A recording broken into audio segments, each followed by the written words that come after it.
this is going to be... Oh God, I thought I wasn't recording. Shut up. I've been struggling a little bit lately on what sort of content to put out because of, you know, bringing some content together that I feel is going to be useful enough to put on the channel, as that's what I'm here for. And welcome back to my channel. I thought I'm going to post something as useful as I can. So here's my take on budgeting, and I think with what's going on at the moment, boring, depressing. I think everybody needs to know how to budget, and that includes if you're a young person. I think you should learn how to do it as soon as possible. I do believe they should be teaching you this in school. So here it is. So everyone's got their own way of doing this. I am quite a traditional type of person. I like to write it all down on paper. That way I remember my figures, and I know my figures in my head. I know what I earn and what I pay out. And that's basically what you need to know. I've got my son and his friend next door. So yeah, excuse the background noise if there is any. Right, let's get started. You know I love my boards. Lots of people talk about paying yourself first. Somebody who maybe doesn't have enough to pay themselves first, that's always a tricky one to start with. So I've put question marks next to that because I believe paying yourself first can't always be the case because you don't want to become homeless, so you pay your rent or your mortgage and get your shopping and all that stuff. So paying yourself first is, to me, if you have anything left. And if you don't have anything left, we're going to talk about how you can try and have something left at the end of each month.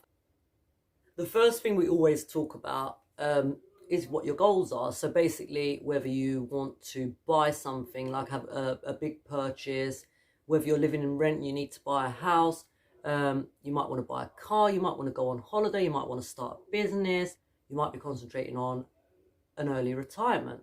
So firstly, I would think about what I really want financially, and that way you can kind of, you know, plan how you're going to get there. You might have heard a lot of talk, if you watch some other videos about budgeting, 50, 30, 20. These are the percentages that they talk about. Basically 50% would be your essentials, what you have to pay, things like to run your car or to, you know, keep your house going.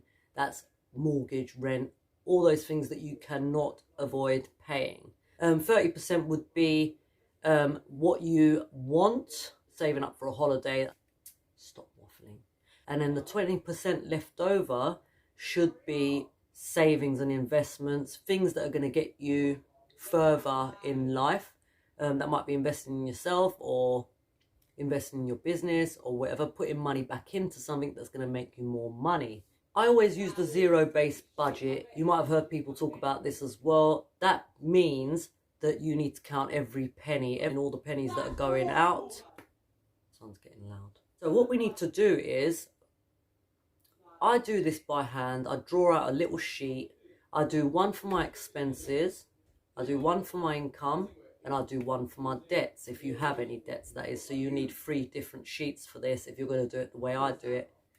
Right, my son's gone outside now, so great, we've got some peace and quiet. Right, so I'm hoping that I'm going to do this in an organised fashion. I'm going to put stuff up on the screen. I need to sneeze. It's gone. Right, so we've got goals first. You need to decide what you want out of life. I do have long-term goals, but I try to kind of think about immediate things when I'm doing my budget, and I think it makes it a whole lot easier to deal with, and it kind of makes you more enthusiastic in actually doing it because you're going to start doing this stuff straight away. So let's get started. Write down all of your income. So we're going to have what comes in, how much it is, and make sure it's after tax. Now, I find it quite useful to split this up into weekly, monthly, and also yearly figures, and write them all down separately but on the same piece of paper, so your whole income's on there. And if you want to do things like, you know, apply for a mortgage and stuff like that, they ask you about your income, so you've got it all written down. You're ready to pounce as soon as you need those figures. Second thing is all of your expenses. This is going to include things like your mortgage, your water bill, your utilities, gas and electric, what you pay for school uniform, all of the essential stuff that you can't do without spending. And then you'll get the balance, what's left. So you've got your income at the top, You've got your expenses, things like non-essentials like the hairdressers, getting your nails done and stuff like that.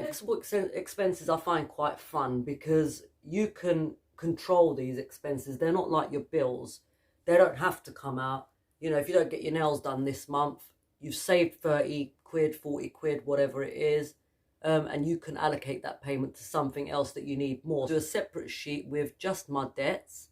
So just say you've got a credit card, you write down what the interest rate is, how much you've borrowed, what you're paying every month, and how much you still owe. This is going to help you to know exactly where you stand and be able to pay your debts off quicker if that's one of your goals. We've got the last 20% left would be savings.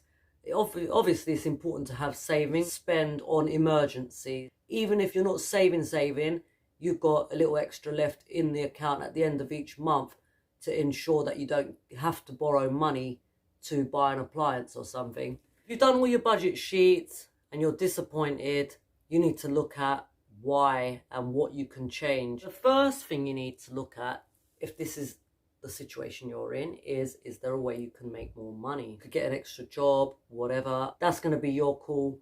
And it's not easy to find work, and a lot of people are stuck with just one job if you're lucky enough to have one. Investments are the other thing that you could possibly make money from. If you don't have money to invest, you don't invest. It's been another month, the whole year's gone, and we haven't got a penny to show for it. So one of the reasons we need to scrutinize how much we spend is so that we can make cuts, saving more money. If you're not able to make more money, definitely look into saving more money. Look at your flexible expenses. That's going to include grocery shopping, toiletries, the kind of things that you can cut down on. If you smoke, you might say, right, that's it, I'm going to give up smoking. Being a smoker myself, it's not the first thing I think about. Right. So you might be able to reduce your bill. You might be able to cut down on your utility bills. I've done that recently actually, and it's worked out really well. So it does give me a little bit extra to not even spend, but you know, to pay off debts with. So that's another thing you could do. And food shopping is, I mean, food's gone up so much lately. You know, we do food shopping once or twice a week. And when you do it in bulk like that, you know, you kind of stick everything in the fridge and you forget what's there. Wasting food is a big no-no. And that's definitely somewhere we can all save money. So you could go shopping more often or order online so that you've got a limit. If you do meal plans, you can always cut down on how much food you buy. Instead of stocking up the fridge, half of it goes in the bin, blah, blah, blah. There's so many ways around that to make sure you've got a little bit of extra money left. Yeah, that's reducing flexible expenses. Obviously, you can increase your investments. I think you need to know a lot about investing to actually start parting with your money. And, you know, it's going to be risky and stuff like that. So if you don't have enough money to invest, don't do it until you have. Selling stuff always brings you that extra income, but one of the things you need to do is try and be disciplined about why you're selling it, what you need the money for, and make sure that money goes towards the thing that you were planning to sell it for in the first place. Don't just go and spend it on a takeaway unless that's what you were planning to do. Getting assets is another one, of course. We all have to find a way to make more money. Once you've done all your budgeting and you've seen what's left over every month and what you actually spend on things, when you see the numbers, it's a little bit more real. And I find that if I write them down, I remember the figures more. And you do definitely need to get disciplined if you want to see some money left in your account every month. And I think now is a very good time to be doing that. I've got a really numb foot. And the last one is creating money. One of your hobbies somewhere could make money. So definitely keep an open mind about that and be creative about how you can earn money. Get budgeting. So I was thinking about doing a video on how to clear your debts as well. If you like these sorts of videos, do let me know. This is not a finance channel, but it is a channel here to help you. Hopefully the message was delivered in a way you can relate to. And if you want to see that video on how to clear your debt, then let me know. Put a like on the video, comment down below. If you haven't subscribed yet, please do. Share it with your friends, and I'll see you on the next video. Peace out. Hopefully that wasn't too boring.